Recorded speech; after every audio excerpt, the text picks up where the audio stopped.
Hey, all right, everyone, welcome again. Heal Thyself, another show, another good show. I say it every time because I mean it. This one is going to be amazing. Today, I'm going to introduce you to one of the cheapest and most effective interventions for your overall health.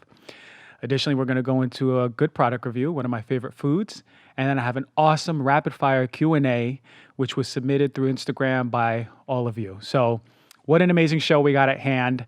Again, a reminder, if you love this show, please rate, please review, please subscribe. Please tell people you love to do the same. And yeah, we've been growing it since day one. So I appreciate you all. Let's jump right into it.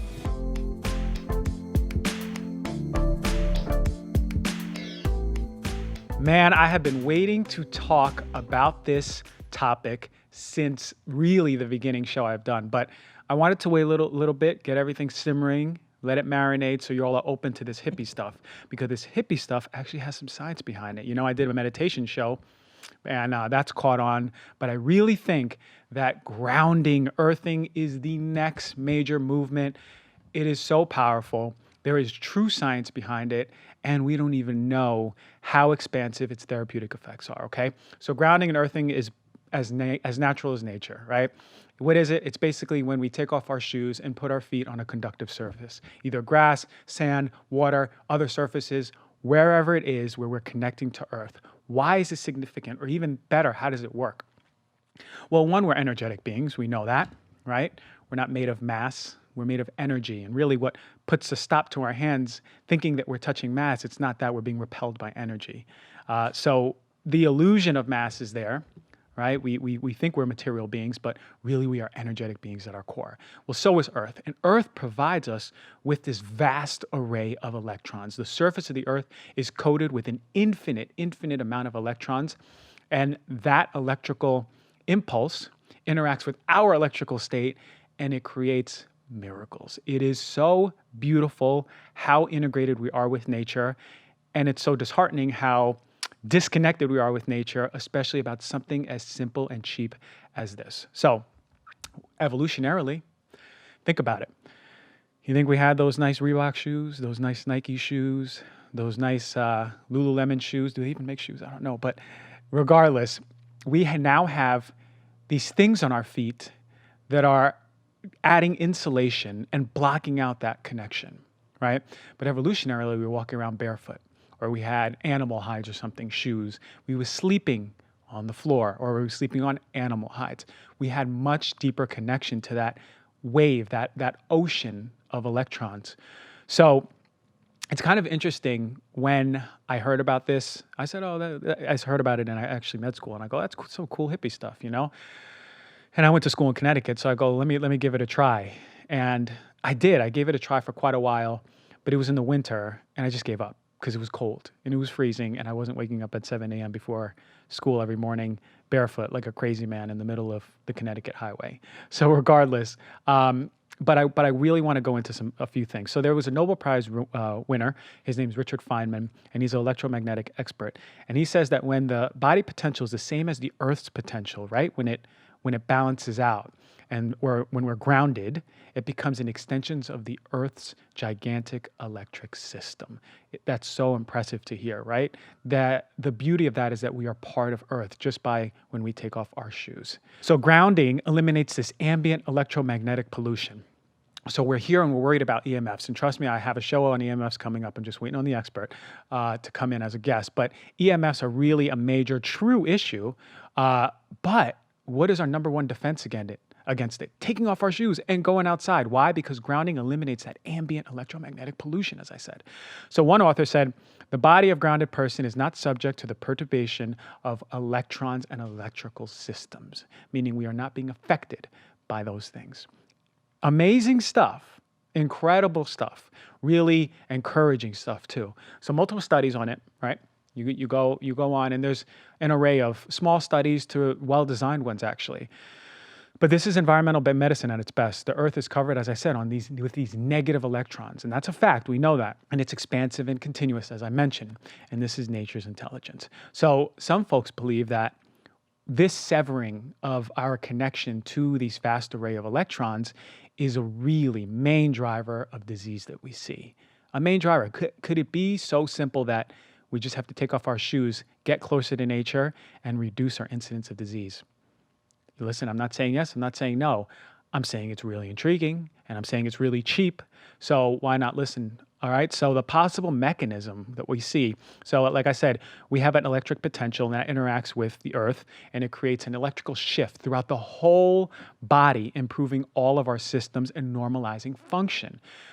So there was a group. I don't remember where it was out of, but it was the Journal of Environmental and Public Health, and this was Gayton's study. And he said oscillations of intensity of the Earth's potential may be important for setting the biological clocks regulating diurnal body rhythms and cortisol secretion. What does that mean? Well, what that means to me, and this is what I do, if I travel to another country or even another time zone, the first thing I do, or one of the first things I do, is take off my shoes. I actually put up an Instagram video when I went back in the winter to my home for the holidays. I was walking around in, 25-degree New Jersey cold, and my dad was going crazy over it, I remember. But regardless, the reason I was doing that is because I know that putting your feet on the ground where you are will help regulate your body rhythms, will help regulate cortisol, right? So it's sort of nature's way of getting you set on that time zone, which is crazy to even say. So if you have issues with your body rhythms, sleeping,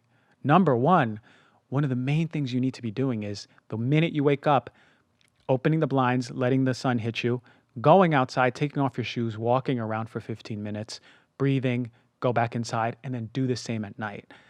What we see in studies is that's helpful to regulate that rhythm. So cortisol is propping up when it's supposed to in the morning and really low when it's supposed to at night. And it helps the body mitigate oxidants, right? So a few shows ago, I did something on telomeres, and telomeres are basically a marker for our biological age, our youth, our health, our longevity, and they're insulted by oxidants. Well, what this helps do is being outside, it provides nature's antioxidants for our body. You couple that with a healthy diet, chock full of antioxidants, you're on your way to good health, I'm telling you that. So there's a huge part in cellular protection, aging and disease prevention, and also these antioxidants help reduce inflammation, the ones coming from earth.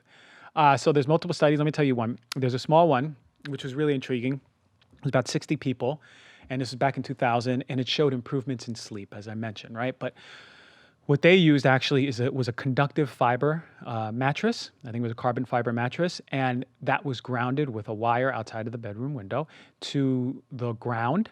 I don't know exactly how it was done, but it was basically connected to earth. And they did a study with that versus the fake ones, or really like the sham ones. And they tested for sleep. Well, the conductive group had better sleep, but the fake group had unchanged sleep.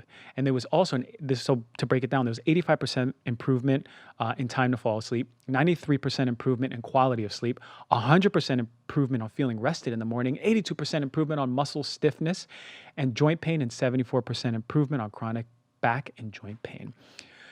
That's pretty incredible. And actually 78% of improved just better well-being overall. So some of these subjects actually also, amongst those things, reported significant relief from issues that they were dealing with before, like asthma, respiratory issues, rheumatoid arthritis, PMS, sleep apnea, hypertension, just by sleeping grounded. How do we sleep naturally, right? When we were sleeping in a cave, how do we sleep naturally? Like I said, we slept on the ground or with an animal hide or something, but we were connected to nature, right? And I can attest to that. Just the days and the times where I really dedicate myself to being barefoot. And unfortunately, in California, we have a lot of artificial turf, so I go to the beach and do it. It's really, really nice where you can see on the ring that I have, the Oura ring, that it reflects my sleep better. And maybe I'll run my own study. I'll do 5 days of it and see if my sleep improves. But you all should try it, certainly. Another small study showed improvement in cortisol rhythms, right? So this is really interesting because how many of us are stressed? And I just spoke about stress a few episodes ago and how that affects our longevity. Stress is the killer. It is the thing that ages us. But stress is really measured by our levels of cortisol. And cortisol has its own rhythm, as I mentioned. Usually around 8 a.m. it's the highest, and about 11, 12 it's the lowest. The reason why we get sleepy and tired is because melatonin starts coming up and cortisol starts going down. We're tired, and our little internal alarm clock, when you wake up for work and you're like, oh, that's our cortisol rising up, okay? So another test in sleeping grounded, the same idea. What they saw is a a normalization of 24-hour cortisol rhythm, and that was seen after 6 weeks intervention. So they showed the before graph and the after graph, and it was pretty astounding to see that all of the folks on that graph had better 24-hour daily cortisol rhythms. So we spoke about the small ones. What about the bigger, well-designed ones? There's a randomized, double-blind, placebo-controlled trial of 58 healthy adult subjects, and they had 30 controls, right? And they participated in this study on earthing and the effect on our human physiology, right? So experts, in the experiment, the subjects were exposed to about 28 minutes in unearthed condition, right? So like, let's say maybe shoes on, I think it was, followed by 28 minutes of straight earthing. And the controls, well, they were unearthed the whole time, 56 minutes. And the intervention group they basically showed instantaneous balance in their electrical systems. Earthing the human body showed significant effects in our electrophysiological properties. Remember what I said, you put your feet on the ground, it is systemic, it goes through the whole body, right? And the intelligence of Earth, the intelligence of the body connect and help regulate and normalize our cells. So so what we saw is an improvement in brain electrophysiological properties of the brain, the muscles, on stability overall, just of our electrophysiological record, and on all the recordings, the measurements that they use. This actually suggested a reduction in overall stress, and importantly, they showed a shift on our autonomic nervous system, right? So you have the sympathetic and parasympathetic, and sympathetic is when we're running away from that lion, right? And when we're parasympathetic, that's rest, that's digest, right? That's when we are healing, balancing all these things. So it shifted more towards there, away from the stressful state, a nervous system balance. That's pretty incredible.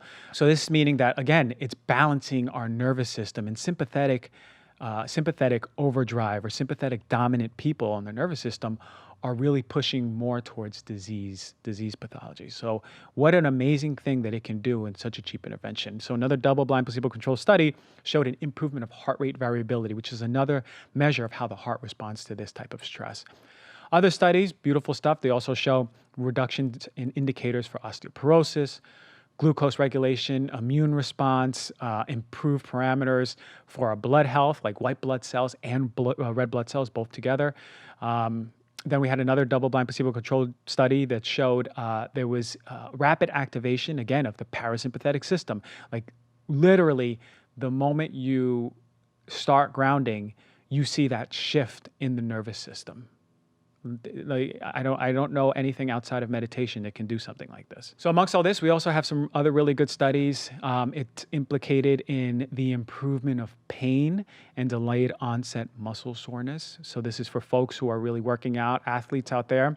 If you're an athlete or anyone who's really into movement and working out, you all should be taking off your shoes. We had a guest here, Aaron Alexander, and he has the Align podcast, and this man is barefoot every time I see him on Instagram, every time I see him in person.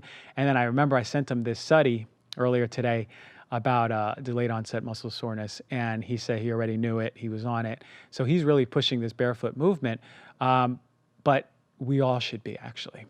To be honest, as I mentioned, it's cheap. You just got to make time for it, and it's pretty incredible. There is something to be said about let's say a protocol of supplements versus nature's true intelligence, right? Let's say you have a formula made in a lab, even though it's natural, really clean, versus nature's intelligence, right? So when we're out in nature, I'm actually of the belief system that a lot of disease in general comes from our disconnect to nature. And we have a responsibility for ourselves and for our health and for the people we love is to connect back to nature. Well, how do you connect back to nature? Well, this is one of the quickest ways to do it. Even if you live in a concrete jungle, find a little patch of grass, right? I grew up in New York. We found grass when we wanted to. So find grass, take off your shoes. If you live in rural Minnesota in the middle of the winter, which I did for a little bit, just take off your shoes, go outside, put them in the cold, cold snow, make yourself uncomfortable. But what you're doing is incredible. You are connecting back to nature in one of the quickest ways. No one who's listening to this show is going to put a bed outside and start sleeping outside. That I know. But what we can do is take 15, 20 minutes to take off our shoes. What we can do is find time when we're out in nature. Let's say we're at a park or a barbecue and say, all right, well, do I need to have my shoes on? Ask, do I need to have my shoes on in this moment? Forget about society's judgments on you looking like a hippie or you just being barefoot in general in a place where no one else is. Think about, can you be barefoot and know how it's going to benefit you? And I just talked about all of it. So that was a knowledge bomb. I hope you all start grounding. If you do, tag me on Instagram, make a video and show. And yeah, so we have so much power with our health, and nature knows exactly what to do. Anyway, let's get right to the product review. One of my favorite foods is coming up.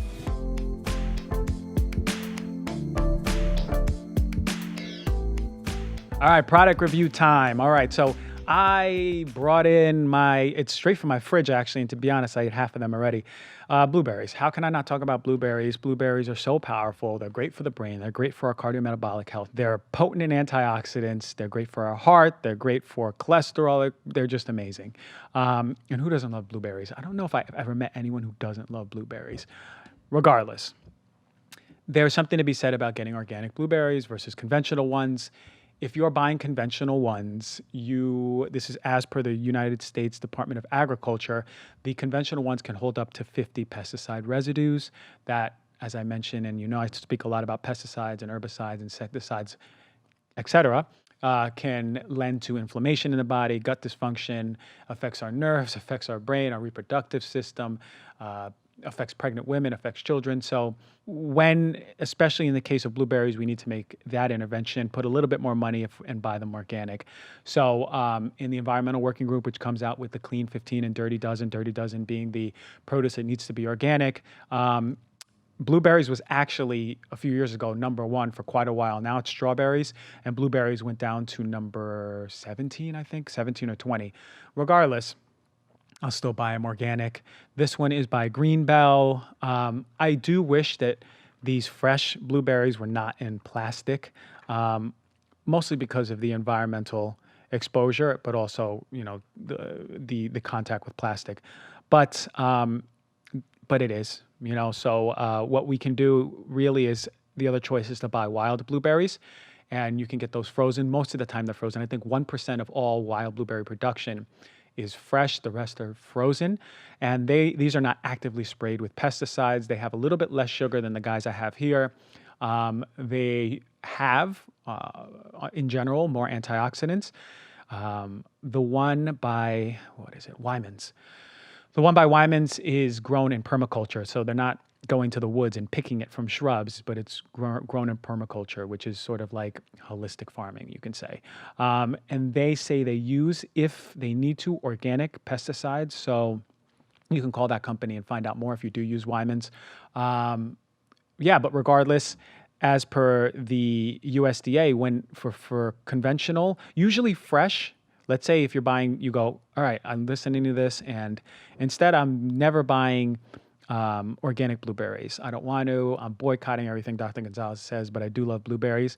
Well, then, if that was your case, then buy them frozen, because usually conventional blueberries, when fresh, have about 52 pesticides, and when you buy them frozen, they have about 21. Okay, so more than half. So I think that would be a good intervention for you. So regardless, look, here's your take home: blueberries. For me, always organic. The wild blueberries are a little bit more nutritious. They have less sugar. So you can't really go wrong when you're getting blueberries unless you're getting them conventional and fresh, or really conventional and frozen. Other than that, blueberries are such a powerful food. They're versatile. You can just take a handful of them whenever, and kids love them. So yeah, blueberries it is. That was an easy product review. We got some other good ones coming in the next show. I have so many products I'm thinking of. So regardless, I hope that helped. I want to get to these Q&As because they were some of the best questions I've ever gotten on Instagram. And I can't do them all. We got over, I think it was about 300 or 400 questions. It was so many, but these are such good questions, and we're going to rapid fire right through them. So let's move on to the Q&A.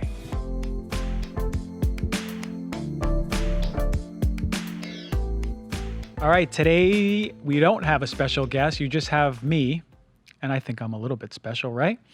Here to help you all. So this is the response to the Q&A that we got on Instagram. Hundreds and hundreds and hundreds of questions that I wish I could have answered all of them. I answered as many as I could, and I promise you we will do these Q&As all the time. I enjoy doing them a lot, actually. Gives the show a little bit of a shift in gears. All right, so question number one, what are your thoughts on milk? And this is actually from a friend of mine, Kevin Malice.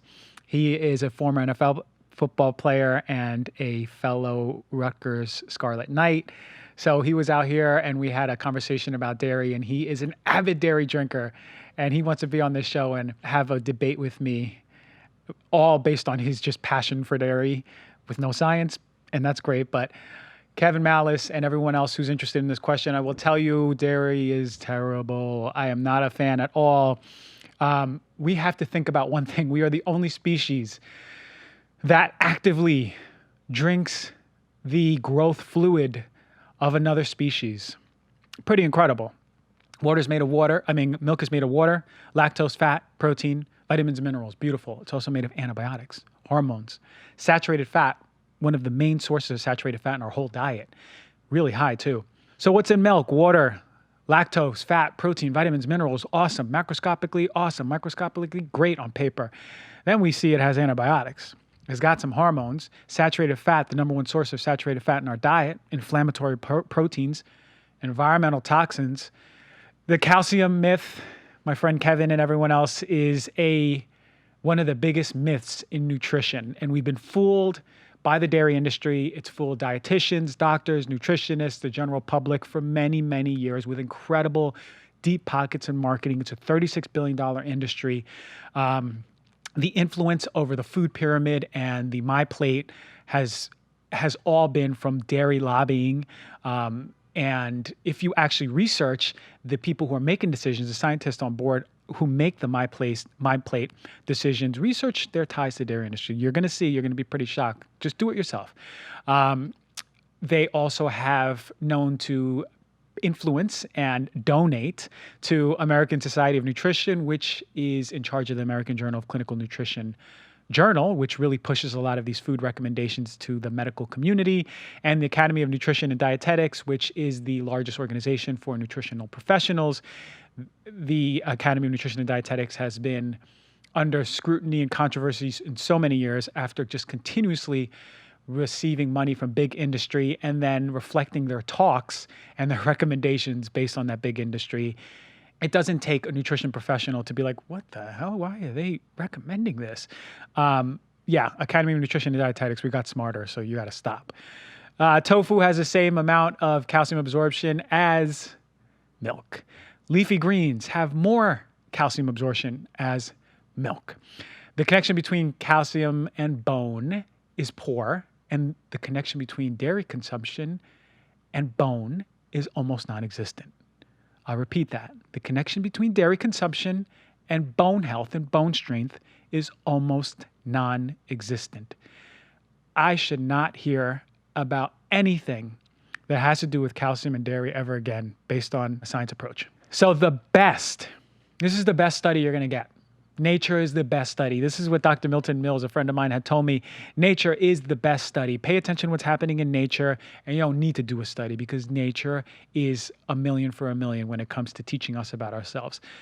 And this was his analogy the other day, what is an animal that is just born and feeding on milk do? What does a mammal do, right? When it's feeding, it's not running around, right? It's resting, so it grows. And then once it stops feeding and it's weaning off, then it goes about its normal diet and goes back to running around and being, a jaguar, for example. So where does it stand to believe that when we consume milk, we're supposed to be running around and it's a performance food? And when are we going to pay attention to what happens with the lactase enzyme after we wean? After we wean off of milk, that enzyme reduces and reduces and reduces. So when people present as lactose intolerant, I say, you're not lactose intolerant, you're not a baby cow, you are not supposed to be continuing milk after you breastfeed. That's all I got to say about milk. You go listen to my whole show. It really riles me up. Very passionate about it. Anyway, some of the best foods for pregnant women to avoid.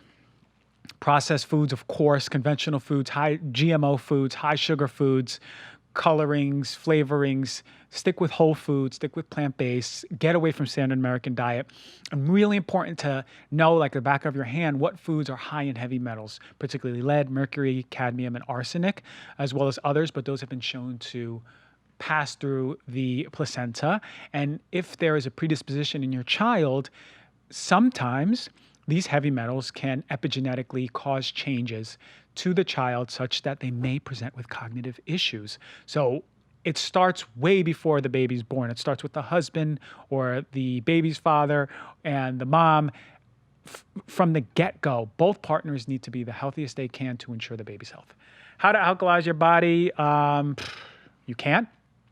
Our body has very important physiological balance mechanisms to make sure that we are not alkalizing our body, or to make sure we're not acidifying our body. Our blood is stable at a pH. The body's smarter than us, because if that was the case, I could put a whole bunch of baking soda in some water, drink it, alkalize my body and die, or I can chug some apple cider vinegar, acidify my body and die. Our body's too smart for that. So no, you can't. With that said, alkaline foods tend to be some of the healthiest foods on earth, high in phytonutrients, and that's more of the benefit we get. How to address lack of confidence? This is a great question, particularly because so many people suffer with confidence issues, right? But there is not a shortage of cockiness, I'll tell you that much. So how do you address confidence? You go within. You got to know you, right? And the best way to do it, the quickest way to do it that I've found is meditation. You do meditation every single day. You come out of it. The things outside of you that affect your confidence start really not mattering. And the things about you that affect your confidence really don't matter anymore. You start to dissociate with these false narratives and false senses of self that don't really exist. And then you start clearing up the picture of what and who you are. And when you do, to be honest, ain't nothing going to shift that happiness. So ego is cocky, the soul is confident. Remember that. Get in touch with your soul. Just start starving the ego a little bit and be your best confident self. Is Barrett's esophagus reversible? Yes, it is. Barrett's esophagus is a complication of persistent heartburn. It is where the cellular structure changes and creates a cellular network that is predisposing you towards esophageal cancer. One of the best ways to reduce Barrett's esophagus is to take PPIs. One of the worst medicines you could take is PPIs. So you don't want to use PPIs for various reasons, because you're increasing your risk of dementia, of bone fractures, of heart attack, of infections, of vitamin and mineral deficiencies, of cancers, particularly colorectal and uterine. You're going to have a boost in overall death risk. Really, if you have heartburn, you got to get to the root cause. Do you have hiatal hernia? Do you not have enough stomach acid? Do you have an issue being present with your food? Are you not producing enough enzymes? There's something going on deeper, and you really got to get to the root cause. Hook up with a naturopathic doctor, hook up with a functional doctor, and get to the bottom line of why you have persistent heartburn and how to change that. How do we reduce cortisol? The age-old question. Some of the best recommendations I can give is, well, cortisol is your stress hormone. It's coming out of your adrenal glands, and it is responding to a lion being in the room, or conversely, your boss giving you a deadline. You want to have proper diet and reducing stress. These are things that are going to push your adrenal glands and releasing more cortisol. Your body's going to get accustomed to cortisol. You can talk to your doctor about adaptogens, rhodiola, holy basil, ginseng, mushroom. There's other ones that really help your body adapt. That's why they're called adaptogens. Adapt to cortisol. Get your sleep right. If you ain't sleeping right, your cortisol rhythm throughout the day ain't going to be right. You want to make sure that you're sleeping right throughout the day, making sure that you're getting rid of blue light at night, having bed rituals or nighttime rituals, cortisol awakening response. Get up in the morning, make sure you're outside barefoot, getting some sun. These are things that are going to help balance your cortisol. increased breath work, increased meditation. Really easy stuff. Cortisol issues are not a major thing when you know how to control your stress. Psoriasis cure, question mark, exclamation mark. Okay, well, if I was your dermatologist, the psoriasis cure would be corticosteroids to reduce the inflammatory response by the immune system on the skin, and I'd get paid the big bucks because I got rid of your psoriasis. But then there'd be a time where you just stop those cortisol creams and your psoriasis comes back with a vengeance because you were just sweeping the dirt under the rug. You were never addressing the root cause. Psoriasis is an autoimmune disease that targets the skin, increases rapid building of skin cells, and what you see are scaly patches. Can be triggered by stress, can be triggered by cold, infections. It's something that I've suffered with a few times. A few things to address: heavy metals, for sure. Detoxification, for sure. Gut health, 1,000,000,000%. And infections. These are some of the major things. If you have psoriasis, you have to have somebody addressing this for you, if not for yourself, but making sure you're doing it responsibly. I would recommend under the care of a practitioner who can really help you. There is data on high-dose vitamin D for a few months in helping. But for me, what got rid of it very fast was red light therapy. The red light therapy helped reduce the patches on my calf, and they disappeared. I never saw them again, actually. Thoughts on food combining? Well, it can help folks. I tried it in med school, and it was helpful in many ways, especially for some gut issues. And for me, it goes two ways. We have a stomach, and it's made of stomach acid, all right? And that's what breaks it down. It breaks down our food. And for me, that stomach acid is indistinguishable. The stomach doesn't go, oh, blueberries, let me change my stomach acid versus starches or proteins. At the end of the day, your stomach acid is going to break it down. But I have seen it help people. This is where it's an approach where protein, starches, veggies, and fruits, acidic or subacidic fruits, are combined accordingly based on a few rules. If you have some gut issues, try it out. I mean, if anything, it would just cause a little bit more stress in combining, but it can help you out. So how to regulate your menstrual cycle. This is such a loaded question because there's a million things that can affect your menstrual cycle. You've got to find the root cause of the imbalance. In this question, I'm going to defer to the work of Dr. Carrie Jones and Dr. Jolene Brighton. Find them on Instagram. Either work with them or be an expert on their page and be an advocate for your own health. Find yourself a naturopathic or functional doctor. Thoughts on heavy metal contamination in cannabis. It's a big issue for sure. Third-party testing would be nice. And now that there's more regulation, more states are opening up to the usage. I'm hoping to see more regulation on it. What is the priority in mold, heavy metals, leaky gut, or candida? Well, they're all to be addressed. And what came first, the chicken or the egg? In this case of mold, heavy metals, leaky gut, and candida, I am going to recommend to pay close attention to this fact. Mold and candida will not overgrow in an organism unless the organism allows it to. Allows? What does that mean? I didn't allow mold and candida. Well, something did. The conditions in your body allowed it to. Just like when you have blueberries and they start growing mold on them, the conditions, whether the blueberries were getting older or they weren't in the refrigerator or they were in a moist and humid area, something allowed it. In that case, I would look into the heavy metals first because heavy metals are likely the root cause in this dysfunction because heavy metals can wreak havoc on every system, particularly the immune system, which would theoretically have less robust surveillance and control of mold and candida. Thoughts on adaptogens? They're amazing. They help you to adapt to stress. I really should be taking them every day because this past 2 weeks have been very stressful. So adrenals adaptogens help your adrenals adapt to stress. Try them out. Quality is very important. You want to make sure you're getting really high quality ones or like a professional line supplements or over-the-counter one like Gaia. Gaia has a lot of integrity. Rhodiola and ginseng to me are more stimulating, where something like holy basil or mushrooms are more gentle, but make sure you're following up with your practitioner. Have I ever done an essential oil review? No, that is coming soon. I promise. Just sit tight. Alternatives to the flu shot. Literally everything we did before the flu shot. Getting back to nature, getting more high quality food, whole food, plant-based, the sun, making sure your feet are touching the ground, reducing stress, sleeping better, breathing better, high dose vitamin D from the sun. If you're not in the sun or it's in the winter and you live in Wisconsin, then making sure that you are supplementing vitamin D if it's very low, which it tends to be commonly for most folks. And I put up a post on herbs for immunity a while ago. Elderberry has been shown to have similar efficacy to Tamiflu. We don't catch the flu. We already have it. It just overgrows in our body. Think about it that way, okay? So we want to be at our healthiest. The system has to be at its most balanced to make sure that we don't grow the flu, okay? Is cacao safe from lead? Well, is any cacao safe from lead? Well, cadmium is also another one, but I'd suggest going back to the old show a few shows ago on cacao and what brands are the best for that. Is any food safe to not buy organic? Yes, follow the Clean 15 and Dirty Dozen and you'll know which foods you need to buy organic. What is the best way to treat eczema? Remove dairy, number one.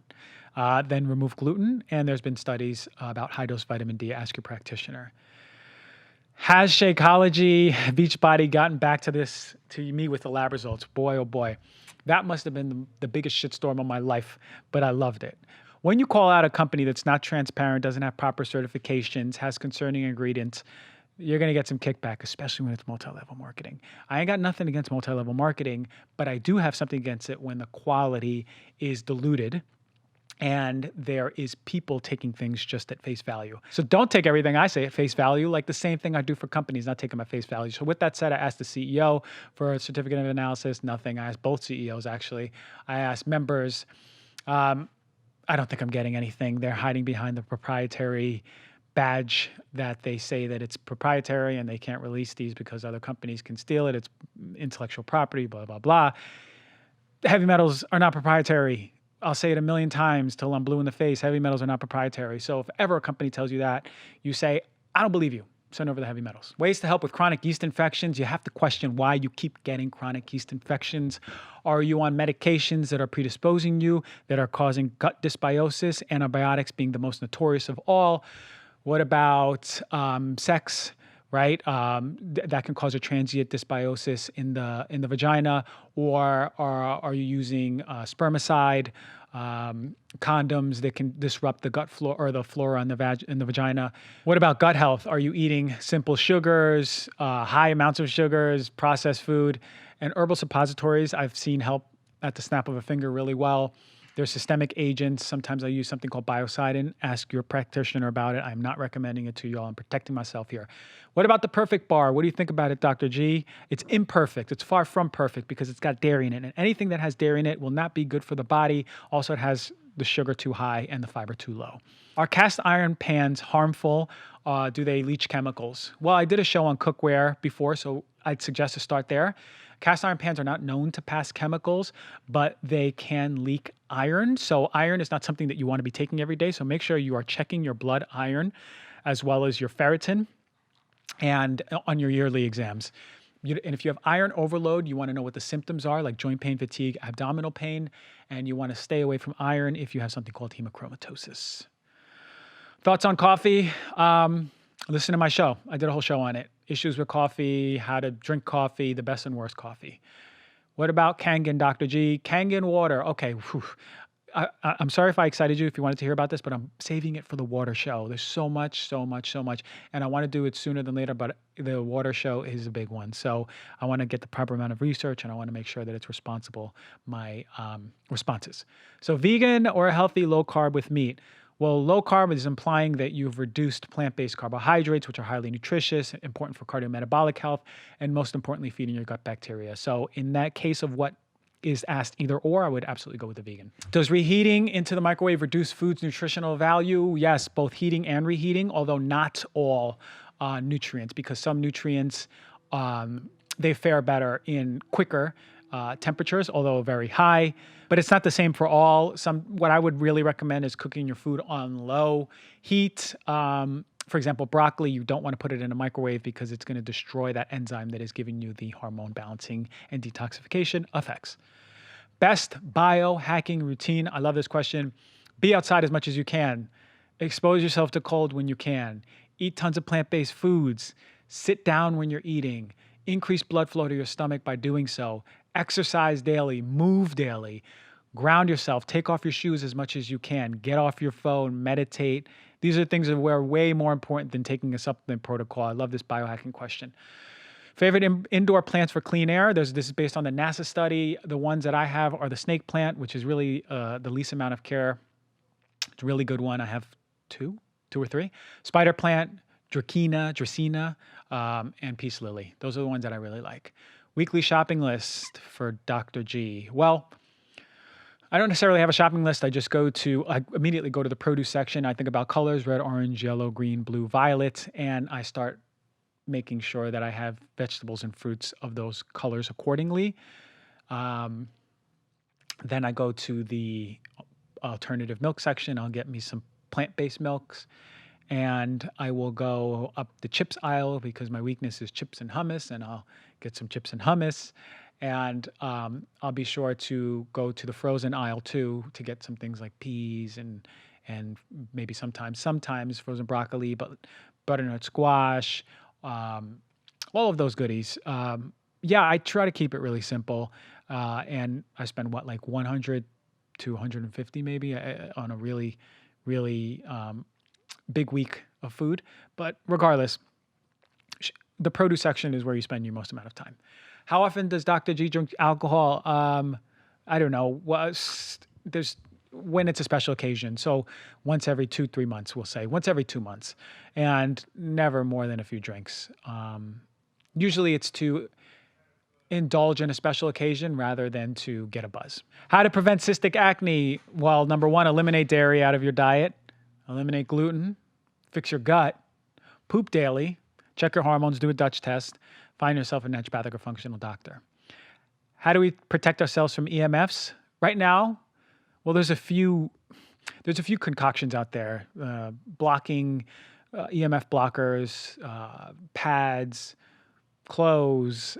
I mean, at the end of the day, one of the most powerful things is grounding. So take off your shoes and go outside.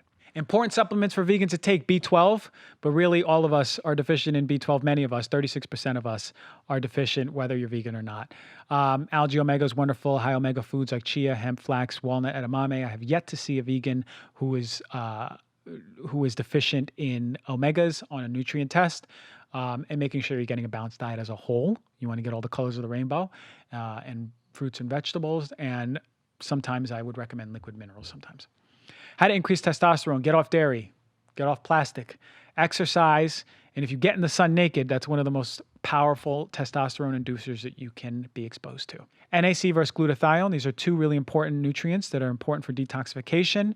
NAC is a precursor to glutathione, along with glutamine and glycine, if I remember correctly. Yeah, glutamine, glycine. Really, if you're having a balanced diet, then the NAC would help push or help supplement to make the glutathione. NAC is also wonderful for folks who have mucus stuffed up in their sinuses or their chest. It helps expel the mucus. It's a really wonderful expectorant. And if you use glutathione, I would always use liposomal because glutathione is very poorly absorbed. I have endometriosis. What do I do? Well, explore dioxin exposure, right? You're going to be exposed to dioxins from tampons. You're going to be exposed to dioxins from animal products. So really start looking at that. Support your gut, support your liver. Go on Carrie Jones' page, run a Dutch test, and get to the bottom of it. Main question should be asking when looking for a plant-based protein powder. Main question should be asking is for the certificate of analysis. If you get that, then the way to convert those numbers and see if it's good, quote unquote, or bad, is to Dr. Vivian Chen, Plateful Health, put up on Instagram, put up a post on how to decipher those numbers, basically how to make those conversions, and then you find them for yourself. So things to look for them or red flags. So there's usually a red flag if they don't carry standardization labels like USDA organic or non-GMO project verified, because then it's hard to really validate. Look, every company isn't going to be able to afford that. I understand that, but it's hard to validate what's in there if they don't give you a certificate of analysis. And that is one of the big things that happen with Beachbody and Shakeology. Best mattresses or pillows. I'm going to have a whole show about it. Sit tight. When removing a tooth from a root canal, what do you consider? How do I answer that? Well, for a root canal, I just don't think people should be getting root canals in general.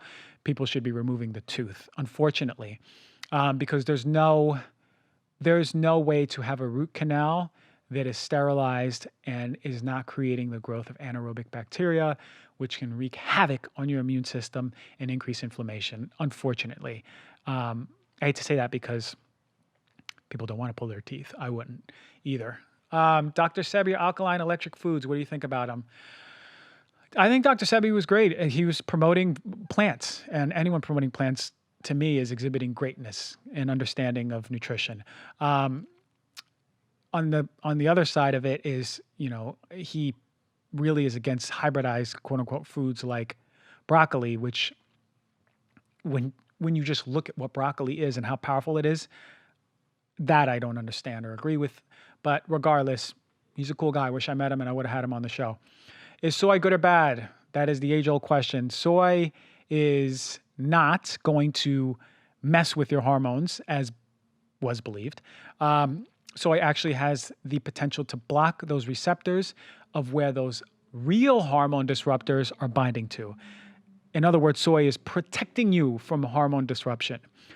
Soy has been shown to be preventative for breast cancer, very nutritious food. Now, the caveat is this. If you have autoimmune disease, thyroid disease, sensitivity to soy, maybe the lectins in soy will affect you. So be careful. Do a test. See if you eat all the foods that you can eat fine and then introduce soy. And if it causes issues, then you can't have soy. That's okay. There's a lot of other nutritious foods out there. Thoughts on Ayurveda? I love Ayurveda. I have Sahara Rose booked on here. She's the leading authority on Ayurveda, so that's coming in a few months. What do you think about the medical medium protocols? Look, he is pushing healthier food. I can't be mad at that, much like Dr. Sebi. Is it really, does he have the ability to hear the words of some other entity and that's directing the consciousness on health? I can't argue that. I can't say yes or no. What I can say is that take things with grains of salt in life, especially when people do not have the training. Not that I have anything against them. I'd have them on the show if I could. But just pay close attention to training as well. What do you think about plant-based burgers, Impossible, and beyond? If you want to indulge in them every now and then, great. But it shouldn't be part of your diet. They've been found to have glyphosate. They're just really processed. It's not food to me. Is there any evidence that MSG should be avoided? Yes, there is. It is excitatory to your neurons in your brain. The glutamate is in particular what's implicated. So yeah, just stay away from MSG. Best air purifier, watch my show on it. I spoke about all the air purifiers. Wild versus conventional salmon, always wild. Reduce fish intake if you are eating a lot of it. It's not something that I believe should be eaten every day, particularly because environmental toxins that it can't get rid of, whether or not it's wild or conventional, particularly things like dioxin, microplastics, and parasites. All right, and the last question, the top 3 health tips. The top 3 health tips. I didn't even think about this one. So top 3 health tips. Be outside as much as you can. The power of, you have to think about evolutionarily what we evolved with. We evolved being outside. We evolved with the sun. We evolved with the ground hitting our feet. We evolved sleeping on the ground. And some of the most powerful healing is coming from nature. So know that the more you are outside, the more you're exposed to nature, the more your feet are hitting the ground, that is going to put you closer to nature. Now, along those lines, another tip would be eating closest to nature. And what we ate, anthropologically, more than anything, and there's an abnormal belief that we ate meat, so much meat as cavemen, which we didn't. There's the imbalance in our belief systems is astounding based on what now we're seeing as evidence. Plants. We ate plants. We ate plants. We ate plants. We ate plants. Tons and tons and tons and tons. That was the basis of our diet. And the last health tip was probably knowing yourself. Have a sense of purpose in life, because if you're in a really bad relationship or living at home with really bad parents, if you really know yourself, there's very little in this world that can shift that happiness and peace. Whew, there you go. Q&As. I love doing these. We need more of these. I really hope you love the show. That was it. Please remember to rate, review, subscribe. Give us the love. We want to grow this show. I've been seeing those numbers going up on YouTube, so you all are speaking about it, and I thank you in advance.